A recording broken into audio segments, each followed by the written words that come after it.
Subscribe कीजिए हमारे channel को और बेल आइकॉन को दबाइए हमारी लेटेस्ट वीडियो सबसे पहले।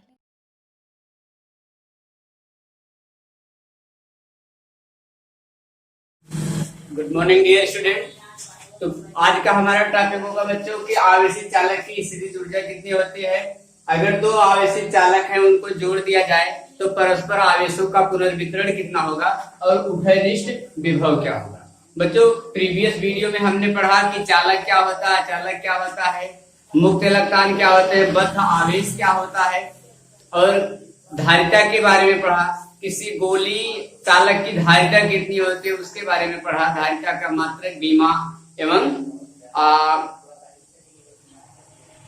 उसके मात्रक पे डिस्कस किया है। तो बच्चों अगर आप प्रीवियस वीडियो नहीं देखे हैं तो प्लीज उसे देखें और आज का जो वीडियो है उस पर हम चर्चा करने वाले हैं आवेशित चालक की स्थितिज ऊर्जा कितनी होती है। बच्चों चालक क्या होता है? चालक जिसमें विद्युत का प्रवाह आसानी से किया जा सके वो आपका चालक होता है, अर्थात जिसमें इलेक्ट्रॉन एक स्थान से दूसरे स्थान पर गति करते हैं वो चालक होते हैं। तो अगर कोई चालक है, आवेशित चालक है, उसके पास कितनी एनर्जी होगी इसके बारे में आज हम डिस्कस करने वाले हैं। बच्चों मान लीजिए कोई चालक है, कंडक्टर है, चाहे जैसा भी हो जाए, इसको आवेशित करने के लिए हमको कुछ कार्य करना होता है। सीधी सी बात है बच्चों कि कोई भी अगर चालक है, जाहिर सी बात है ये आवेशित कब होगा जब इसको हम क्या करेंगे, इलेक्ट्रॉन देंगे। तो किसी चालक को आवेशित करने के लिए हमको क्या करना होगा, इलेक्ट्रॉन देना होगा। तो भाई इलेक्ट्रॉन देना होगा, इलेक्ट्रॉन को देने में कुछ कार्य करना पड़ेगा। वही किया गया कार्य इस चालक में स्थितिज ऊर्जा के रूप में संचित हो जाता है, जिसे ही हम क्या कहते हैं, उस आवेशित चालक की स्थितिज ऊर्जा कहते हैं। तो क्या हो बच्चों, किसी चालक को आवेशित करने के लिए उसको या आवेशित करने के लिए कुछ कार्य करना पड़ता है। वही किया गया कार्य इस चालक में स्थितिज ऊर्जा के रूप में संचित हो जाता है, जिसे आवेशित चालक की स्थितिज ऊर्जा कहते हैं। क्या हुआ बच्चों? तो हो गया। अगर डिफिनीशन पे चर्चा करें बच्चों, क्या हुआ डिफिनीशन हम लिखते हैं कि किसी चालक को आवेशित करने के लिए, किसी चालक को आवेशित करने के लिए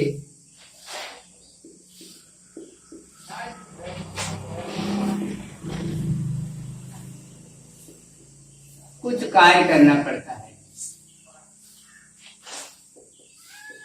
कुछ कार्य करना पड़ता है जो उस चालक में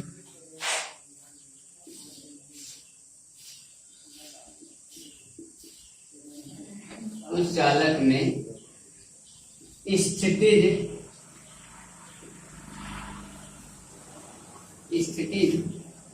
ऊर्जा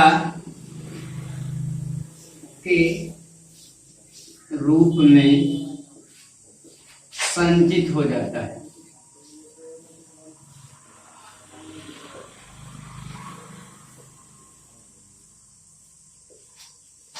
जिसे आवेशित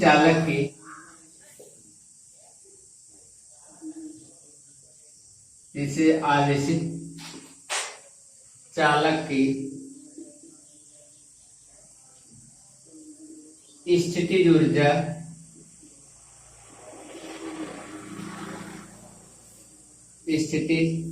ऊर्जा कहते हैं।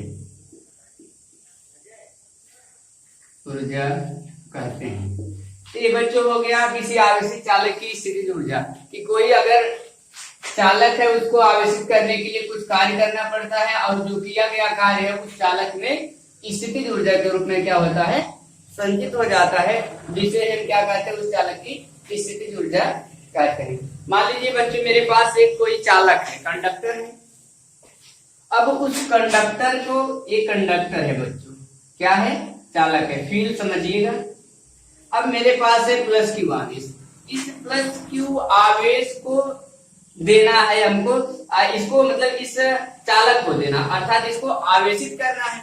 तो हम क्या करते हैं, एक क्यू आवेश के छोटे छोटे टुकड़े करके इसको थोड़ा थोड़ा थोड़ा थोड़ा करके देना शुरू करते हैं। तो मान लीजिए इसको जब हम इसमें से इसके छोटे छोटे part Q1, Q2, Q3, Q4 data pouch जितने भी इसके पार्ट होते हैं थोड़ा थोड़ा करके इसको देना शुरू कर देते हैं। अच्छा, जैसे जैसे इस चालक को आवेश देना शुरू करते हैं धीरे धीरे धीरे क्या हो जाएगा, आवेशित होना शुरू हो जाएगा। कहने का मतलब हो गया इसका विभवांतर क्या हो जाएगा, बढ़ना शुरू हो जाएगा। अच्छा, मान लीजिए शुरुआत में जब इसको हमने Q1 आवेश दिया, मान लीजिए शुरुआत में जो आवेश इसको दिए, मान लीजिए शुरुआत में हमने दिया Q1 आवेश इसको, उस टाइम इसका विभवांतर क्या रहा होगा बच्चों, 0। शुरुआत में जब हमने इसको आवेश दिया गया होगा उसका विभवांतर क्या हो गया, 0। फिर इसके बाद मान लीजिए इसको और आवेश देना शुरू किए, और आवेश दिए, Q1 दिए थे और दे दिए, तो क्या हो जाएगा, इसका विभवांतर भाई बढ़ना शुरू कर देगा। V1, V2, V3 बढ़ते बढ़ते बढ़ते क्या हो जाएगा, लास्ट में V हो जाता है। मतलब कहने का हो गया कि जब इसको थोड़ा थोड़ा थोड़ा थोड़ा आवेश देते गए इसका विभवांतर क्या हुआ, बढ़ता गया, और जब पूरा प्लस Q आवेश दे देते हैं तो उसका विभवांतर क्या हो जाता है, V हो जाता है। बच्चों ध्यान देना क्या है इसमें कि जब शुरुआत में इसको हम जो आवेश दिए उस टाइम उसका पोटेंशियल क्या था, 0 था। लेकिन अब और यहां से आवेश देना शुरू कर दिए तो इसका विभवांतर क्या हो जाएगा, बढ़ना शुरू कर दिया। लेकिन बच्चों कार्य क्या हुआ भाई, यहाँ पे मान लीजिए हमने इसको दिया Q1 आवेश, अब यहाँ से और आवेश दिए मान लीजिए Q2, तो ये तो ऑलरेडी प्लस है, ये भी प्लस, क्योंकि ये प्लस Q आवेश है, तो ये दोनों एक दूसरे क्या करेंगे, रिपेल करेंगे, अर्थात एक दूसरे से प्रतिकर्षित होंगे। अच्छा, इनको परस्पर पास लाने के लिए एक साथ इन चालक को देने के लिए हमको क्या करना होगा, कुछ कार्य करना होगा, और वही तब किया गया जो कार्य होगा उस चालक में क्या होता है, स्थितिज ऊर्जा के रूप में संचित हो जाता है, जिसे ही हम क्या कहते हैं, उस चालक की स्थितिज ऊर्जा कहते हैं। बात आई समझ में बच्चों कि अगर कोई चालक है उसको जब आवेश दिया जाता है तो उसका पोटेंशियल क्या होता है, बढ़ना शुरू करता है। तो मैंने एक एग्जांपल लिया कि मेरे पास एक चालक और प्लस Q आवेश है, प्लस Q आवेश का एक भंडार है मेरे पास, तो यहां से हमने इसको इस आवेश के छोटे छोटे पार्ट करके इस चालक को देना शुरू किया। जैसे जैसे इसको आवेश देना शुरू करेंगे धीरे धीरे धीरे धीरे इसका पोटेंशियल जो होगा, विभवांतर क्या हो जाएगा, इंक्रीज होगा, बढ़ना शुरू कर देगा। अच्छा, शुरुआत में जब इसको हम आवेश दिए उस कंडीशन में इसका विभवांतर क्या रहा होगा बच्चों, 0। भाई शुरुआत में विभवांतर 0, जैसे जैसे जैसे जैसे इसको और आवेश देते गए इसका विभवांतर बढ़ता गया, अर्थात पूरा आवेश Q देने पर उसका विभवांतर क्या हो जाता है, V हो गया। तो अगर यहां से कहें बच्चों प्लस Q आवेश देने में कुल विभवांतर कितना हुआ, चालक को या प्लस Q आवेश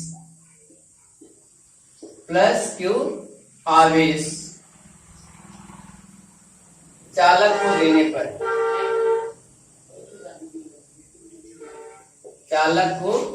देने पर, विभवांतर कितना होगा बच्चों, उसका एवरेज क्या होगा विभवांतर का, वो हो जाएगा बच्चों, पहले 0 रहा और बढ़ के कितना हो गया बच्चों, V हो गया बाई 2। विभवांतर का औसत क्या हो गया बच्चों, औसत, क्योंकि टोटल क्या हुआ, एवरेज उसका क्या हुआ, तो यहां से हो जाएगा अर्थात V बाई 2 हो गया। अब बच्चों मान लो आपको निकालना क्या, वो किया गया कार्य किसमें हो गया, स्थितिज ऊर्जा में, और आपने पढ़ा है कि किया गया कार्य W इक्वल टू क्या होता है, QV, या इसको हम ऐसा भी लिख सकते हैं बच्चों, किया गया जो कार्य होता है, कार्य बराबर क्या होता है बच्चों, आवेश गुणे औसत विभव,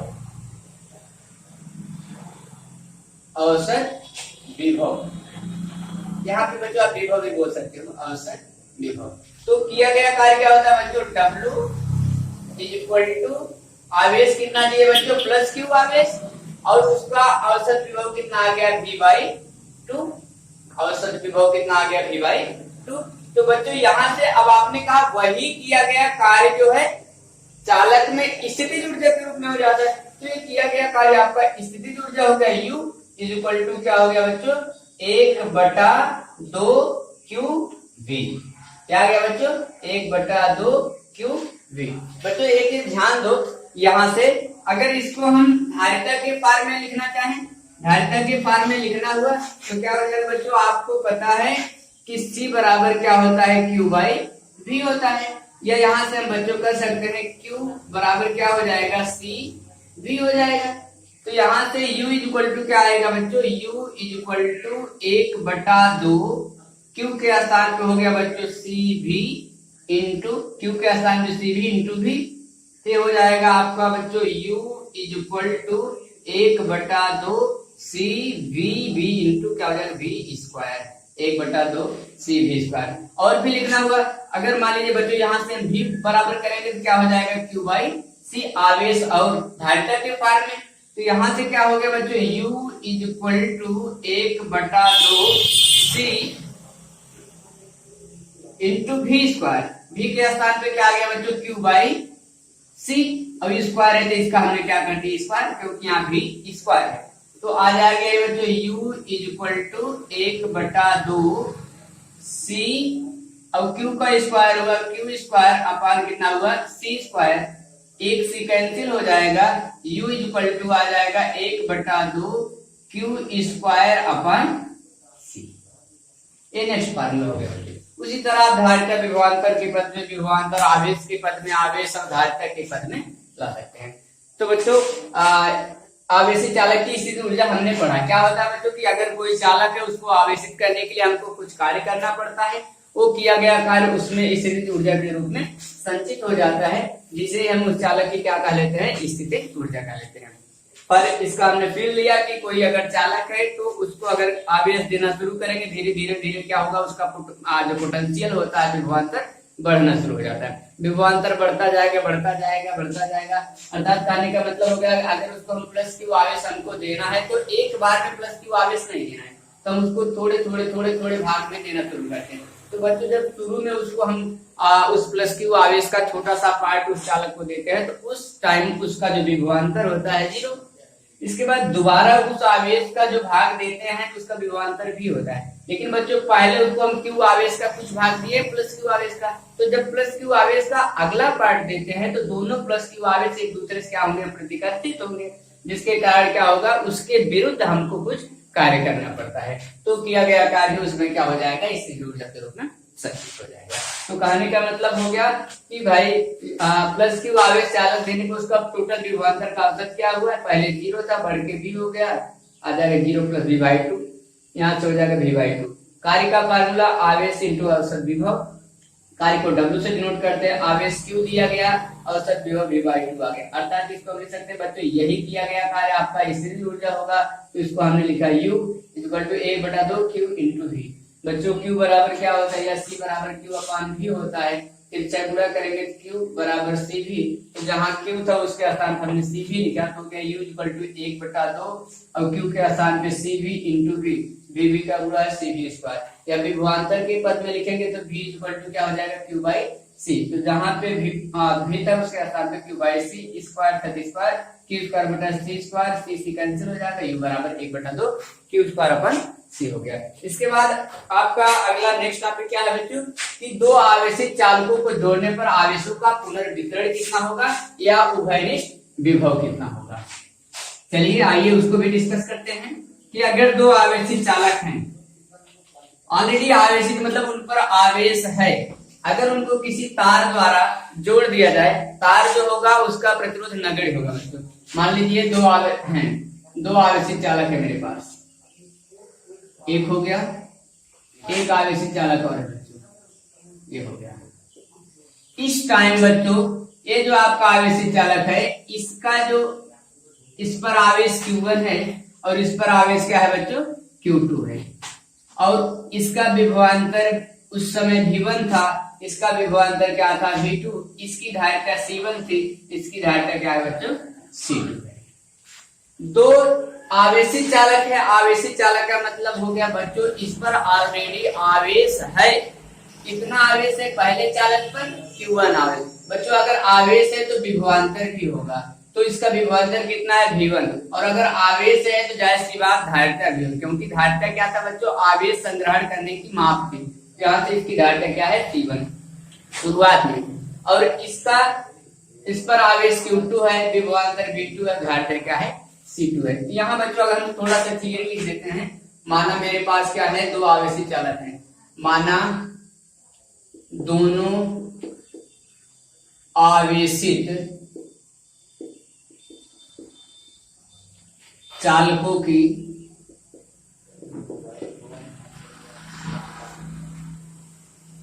चालकों पर आवेश क्रमशः Q1 तथा Q2 तथा विभवांतर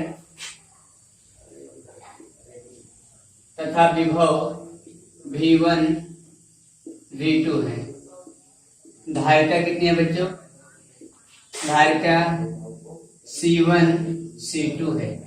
तो कहने का मतलब हो गया ये तो जोड़ने से पहले था। तो अगर यहां से कहे बच्चों पहले चालक की या चालक पर आवेश कितना होगा, Q1 इक्वल टू हो जाएगा C1 V1, Q बराबर क्या होता है बच्चों CV होता है। इसी तरह दूसरे चालक पर कितना आवेश होगा बच्चों, Q2 इक्वल टू हो जाएगा C2 V2 हो जाएगा। अब मान लीजिए बच्चों जब इसको एक तार द्वारा जोड़ देते, अभी ये जितनी भी कंडीशन हमने लिखी, क्या लिखा, जब तक ये दोनों आवेशित चालक को हमने अटैच नहीं किया। अब हम मान लेते हैं कि एक तार द्वारा इन दोनों आवेशित चालकों को जोड़ दिए, तो बच्चों जैसे ही इन दोनों आवेशित चालकों को हम जोड़ते हैं, आवेश का प्रवाह होना शुरू हो जाएगा। किधर होगा, अधिक आवेश से कम आवेश की तरफ आवेशों का पुनर्वितरण होना शुरू हो जाएगा। आवेश स्थानांतरित होना शुरू कर देंगे, ट्रांसफर होना शुरू कर देंगे। तो मान लीजिए बच्चों कि यहाँ जो Q1, इस पर Q1 आवेश था, इस पर Q2, थोड़ी देर के लिए मान लेते हैं Q1 का मान Q2 से क्या है, ग्रेटर है, तो इसमें से आवेश इसमें जाना शुरू हो जाएगा। और जैसे जैसे आवेश मतलब अधिक वाले से कम की तरफ जाना शुरू हो जाएगा। और कब तक जाएगा बच्चों, जब तक दोनों का आवेश समान न हो जाए। तो भाई यहाँ जिसका विभवांतर V1 था, आवेश जाना शुरू करेगा तो विभवांतर भी इसका लूज होगा, कम होगा, और इस पर जा रहा है तो इसका विभवांतर क्या हो जाएगा, बढ़ना शुरू हो जाएगा। और वह कंडीशन जिस पर दोनों का विभवांतर सेम हो जाता है, उसी विभव को हम क्या बोलते हैं बच्चों, उभयनिष्ठ विभव बोलते हैं। मतलब जब दो आवेशित चालकों को परस्पर जोड़ा जाता है तो अधिक जिसका विभवांतर अधिक होगा वो कम वाले की तरफ प्रवाहित होना शुरू कर देगा। कब तक होगा बच्चों, जब तक दोनों आवेशित चालकों का विभव बराबर हो जाएगा। और उस टाइम जो विभव होगा उसी को हम बोलते हैं बच्चों उभयनिष्ठ विभव बोलते हैं। तो मान लीजिए बच्चों जैसे ही हम जोड़े तो या कहें कि पूरे सर्किट का कितना टोटल आवेश हुआ, Q का मान कितना हो जाएगा बच्चों, ये हो जाएगा आपका या विभवांतर फाइंड करो, उभयनिष्ठ विभवांतर कितना हो जाएगा, V इक्वल टू हो जाएगा V बराबर क्या हो जाएगा, Q बाई C। तो हो जाएगा टोटल कितना हो जाएगा, Q1 प्लस Q2 अपान C1 प्लस C2। क्यों बच्चों, क्योंकि टोटल कितना आवेश हुआ और कुल धारिता कितनी हुई। यहाँ से V इक्वल टू आ जाएगा बच्चों, Q1 का मान कितना है, C1 V1 plus C2 V2 बटा C1 प्लस C2। ये हो जाएगा बच्चों उभयनिष्ठ विभव का मान उस टाइम कितना होगा। अब इसके बाद मान लीजिए बच्चों यहाँ से जब इनको तार द्वारा जोड़ दिया गया, इन नगण्य प्रतिरोध का तार है बच्चों, या इसकी धारिता भी नगण्य। तो यहाँ से अब जब आवेश निकलना शुरू कर दिए तो मान लीजिए कुछ टाइम बाद इसमें आवेश कितना हुआ, मान लीजिए जोड़ने के पश्चात क्या हुआ बच्चों, जोड़ने के पश्चात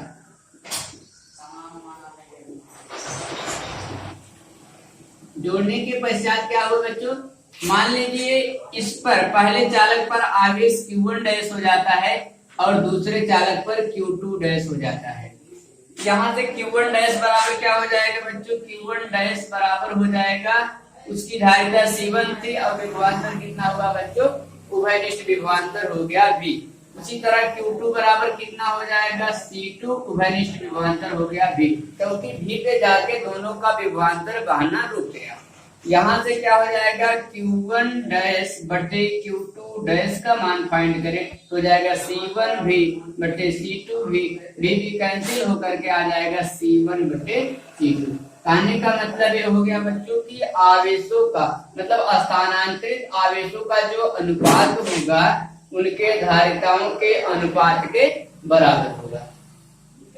तो बच्चों ये हो गया आपका आवेशों का पुनर्वितरण। कहने का मतलब अगर दो आवेशित चालक मतलब उस पर आवेश होगा, विभवांतर होगा, धारिता हो गया, दूसरे चालक का हो गया। कितना आवेश पहले पे है C1 भी, दूसरे पर इतना।